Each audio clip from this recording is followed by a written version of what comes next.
உன்னதமான ஆண்டவருக்கு மகிமை உண்டாவதாக. மிகவும் ஆசீர்வதிக்கப்பட்டதான இந்த நல்ல அதிகாலை நேரத்துக்காக ஆண்டவருக்கு நன்றி சொல்லுகிறேன்.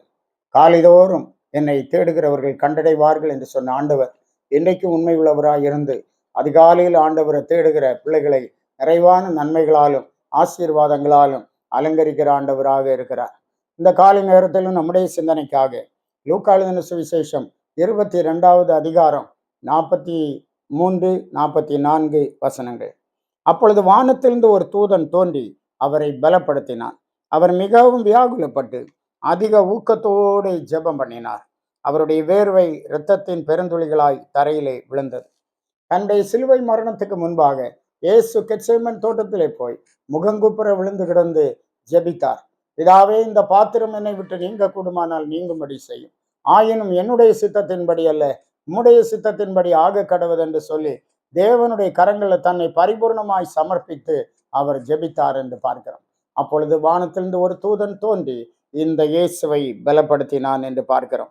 அன்பான தேவ பிள்ளைகளே, நம்முடைய வாழ்க்கையிலும் கூட இக்கட்டான சூழ்நிலைகளுக்குள்ளாக நாம் அகப்படும் போது என்ன செய்வேன் ஏது செய்வேன் என்று அறியாமல் தெரியாமல் நாம் விழித்து கொண்டிருக்கும் போது மெய்யாகவே கர்த்தர் நமக்காக தன்னுடைய தூதனை அனுப்புகிற தேவனாய் இருக்கிறார்.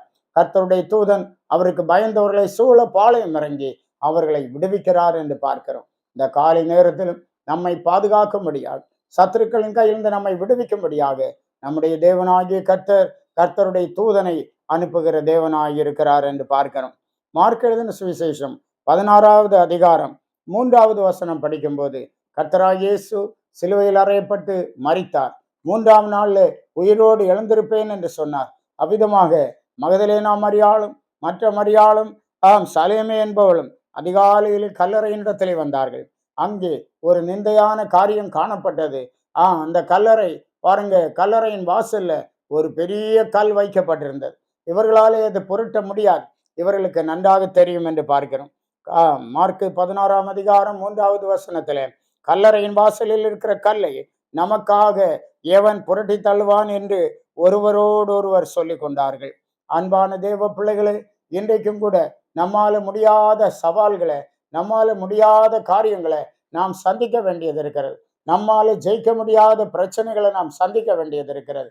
அப்படிப்பட்டதான சூழ்நிலையிலே இதை எவன் எனக்கு செய்து தருவான், யார் எனக்கு உதவி செய்வார்கள் என்று நாம் எண்ணி தவித்து கொண்டிருக்கும் போது ஆண்டவர் அவருடைய தூதனை அனுப்புகிற தேவன்.